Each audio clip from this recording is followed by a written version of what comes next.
Hello everyone, welcome to Brain Boosters. Today we are going to do the chapter number 5 life process of class 10th. So starting with the life process chapter, the first question that should be discussed is the difference between what is alive and what is not alive. जैसे कि living beings में molecular level पे और cellular level पे बहुत सारे chemical reactions होते हैं जिससे कि हम डिफ्रेंशिएट कर पाते हैं कि ये लिविंग बीइंग है और जिसमें नहीं हो रही ये रिएक्शन सेलुलर लेवल पे, टिश्यू लेवल पे, ऑर्गन लेवल पे, वो नॉन लिविंग बीइंग्स कहलाते हैं। और इसी चीज़ को हमने क्या नाम दिया है, life processes. So the first thing first is what our life processes. तो लाइफ प्रोसेसेस क्या होते हैं? लाइफ प्रोसेस वो फंक्शंस होते हैं जो लिविंग ऑर्गेनिज्म में कॉन्टिन्यूसली होते हैं, भले ही वो कुछ कर रहे हैं। For example when they are exercising, when they are running, when they are talking, when they are speaking, और जब वो रेस्ट पे हैं। For example when they are just sitting and when they are sleeping, when they are just standing. So जो processes हमारे अंदर होते हैं कॉन्टिन्यूस लेवल पे, उनको हम लाइफ प्रोसेसेस बोलते हैं। अब इस प्रोसेस को होने के लिए भी एनर्जी चाहिए, क्योंकि बॉडी में कुछ भी करने के लिए बॉडी को एनर्जी चाहिए। अब वो एनर्जी कहाँ से आएगी? वो एनर्जी आएगी हमारे खाने से, हमारे पीने से, किस तरीके का हम न्यूट्रिशन ले रहे हैं। तो अब ये न्यूट्रिशन वाला जो टॉपिक है वो भी हम आगे बहुत डिटेल में पढ़ने वाले हैं। तो इस चैप्टर में हम कौन कौन से बेसिक लाइफ प्रोसेसेस के बारे में पढ़ेंगे। So the first one is nutrition, then respiration, then transportation, and the last is excretion.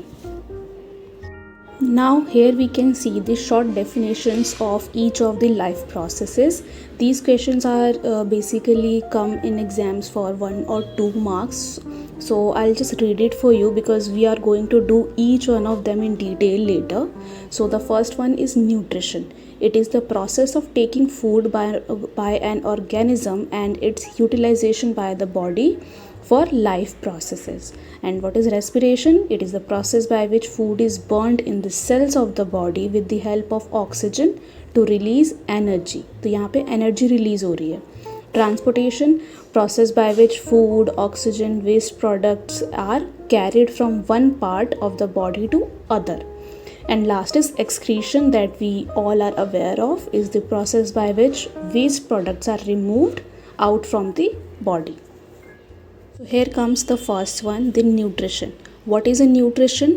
Nutrition is the process of taking food by an organism and its utilization.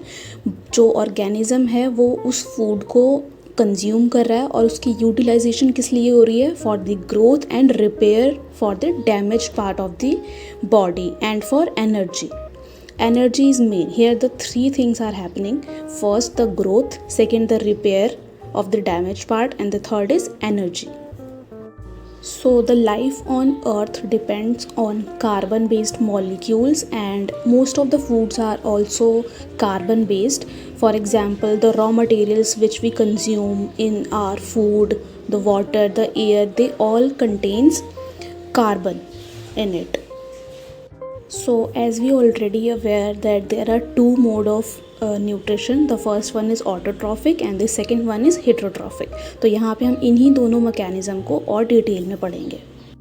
So the first one is autotrophic nutrition, which we already know कहाँ use होता है, कौन use करता है. they are used by all green plants and some bacteria.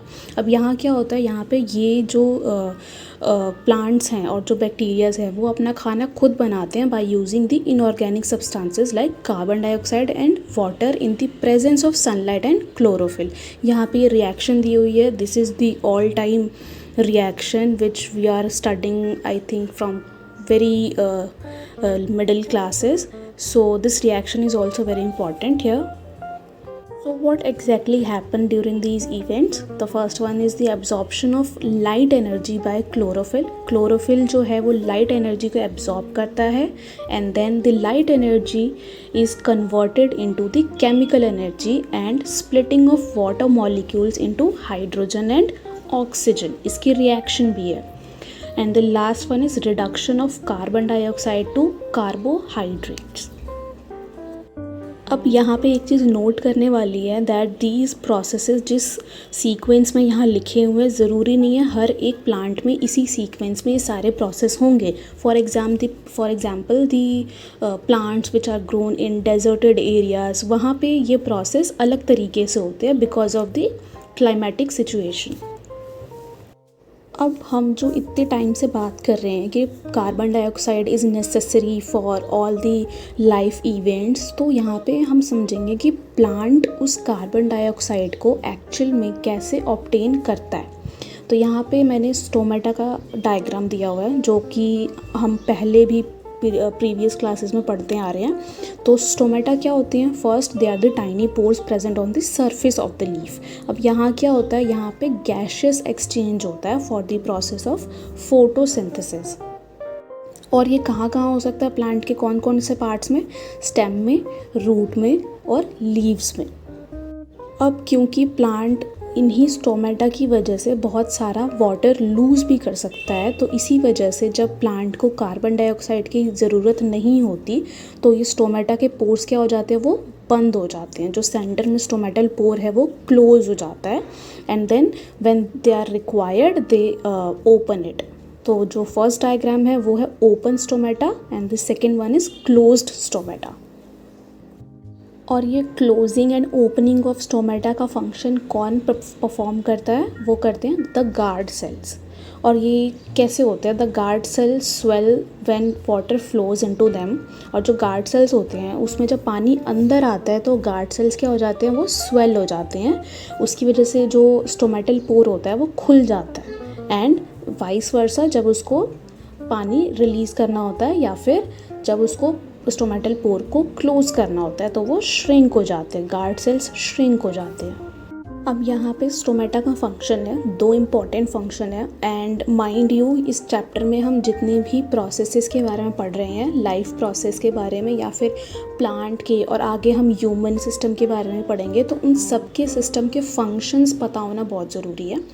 तो coming back to stomata, the first important function is obviously the exchange of gases, and these are oxygen and carbon dioxide. And the second one is the loses large amount of water during transpiration. And you know the transpiration. Here we are not going to discuss the transpiration and gases. What are the gases? These are all done in class 9. You can see the videos of class 9 where I have explained each and everything in very detail. Now comes the heterotrophic nutrition. What is heterotrophic nutrition? It is a process in which the organism get their food directly or indirectly from the plants. अब यहाँ पे heterotrophic nutrition के भी 3 parts हैं. The first one is saprophytic, second parasitic and third one is holozoic. Saprophytic में क्या हो रहा है? सेप्रोफिटिक में जो ऑर्गेनिज्म है वो अपना फूड कहाँ से ले रहा है? From the dead and decaying organism. उसके बाद जो उसका वो ब्रेक डाउन होता है फूड मटेरियल का, उसको उसके बॉडी के बाहर ही करते हैं.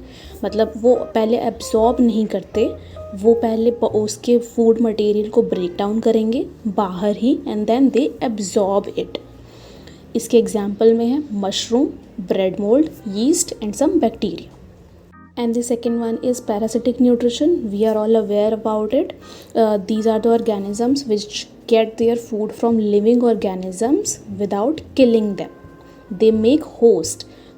The leeches are the very best example of this kind of nutrition. Third one we have is holozoic. Holozoic nutrition में जो ऑर्गेनिज्म है वो अपना फूड डायरेक्टली पहले कंज्यूम करता है एंड देन डाइजेस्ट करता है बाद में और एब्जॉर्ब करता है. For example amoeba. अमीबा का भी जो न्यूट्रिशन प्रोसेस है हम आगे डिटेल में पढ़ेंगे. So here is the flow chart of the heterotrophic nutrition. सारे टाइप्स, उनके डेफिनेशन एंड देन एग्जाम्पल. इसकी आप स्क्रीनशॉट ले सकते हो या फिर आप इसको सिंपली अपने नोटबुक में नोट्स में राइट डाउन कर सकते हो. These are very good for the purpose of examination. Now here we will see how different organisms obtain their nutrition. So here first we will talk about unicellular or single celled organisms and then we will move on to the multicellular organisms. So here you can see amoeba का nutrition process बताया हुआ है. So the first one is ingestion. Ingestion में क्या होता है, amoeba using their pseudopodia which is also known as the false feet, food को engulf करता है and then forming the food vacuole, उसकी तरफ पूरा एक वैक्यूल क्रिएट करता है एंड देन उसको अपनी तरफ एनगल्फ कर लेता है, डाइजेस्ट कर लेता है एंड देन एब्जॉर्ब होता है, जिसमें आप दे सकते हो digested food diffuses into the cytoplasm. Cytoplasm में वो पूरा फूड जो है वो डिफ्यूज़ हो जाता है and then assimilation of digested food. अब यहाँ पे जितना भी वेस्ट मटेरियल है like the multicellular organisms, वहाँ पे भी वो फूड निकलेगा एंड द एंड में वो जो वेस्ट मटेरियल है वो बॉडी के बाहर थ्रोन आउट हो जाता है. Now here comes the nutrition in paramecium. It is the part of the holozoic nutrition. तो यहाँ पे पहले क्या हो रहा है, जो पैरामीशियम है वो यूजिंग सीलिया, उसके जो पूरे बॉडी पे हमने पढ़ा है कि सीलिया प्रेजेंट होते हैं. सीलिया क्या होते हैं, बहुत छोटे छोटे जैसे हेयर पार्टिकल्स जैसे उसकी पूरी बॉडी पे फैले होते हैं. अब सीलिया की मदद से वो अपना फूड एनगल्फ करता है, जहाँ पे आप बिल्कुल ही एक्सट्रीम लेफ़्ट में आप देख सकते हो, मैंने डायग्राम में पूरा बनाया हुआ है. And then at a specific spot, अब एक स्पेसिफिक अमीबा में क्या था, वो कहीं से भी पूरी बॉडी को यूज़ कर रहा था टू एनगल्फ द फूड. अब यहाँ पे क्या है, एक स्पेसिफिक छोटा सा पैरामीशियम का पार्ट यूज़ हो रहा है to take the food inside the body. अब यहाँ नीचे स्टेप्स दिए हुए हैं, कौन कौन से स्टेप्स फॉलो करता है in holozoic nutrition. Like it is almost similar to the amoeba one.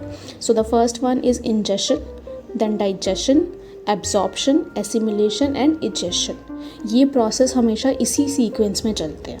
In sequence को आप अलट फलट नहीं कर सकते बिकॉज पहले इजेशन नहीं हो सकता है एंड बाद में डाइजेशन नहीं हो सकता है. Like it is so common and इस प्रोसेस को आपको इसी सीक्वेंस में राइट डाउन करना है and then explain it in your own. So this was all for today and next video में हम बात करेंगे न्यूट्रिशन इन ह्यूमन बींग्स. अभी के लिए जिसको जितना भी डाउट है, जो भी डाउट है, वो कमेंट सेक्शन में मुझे कमेंट करके पूछ सकता है. Thank you so much.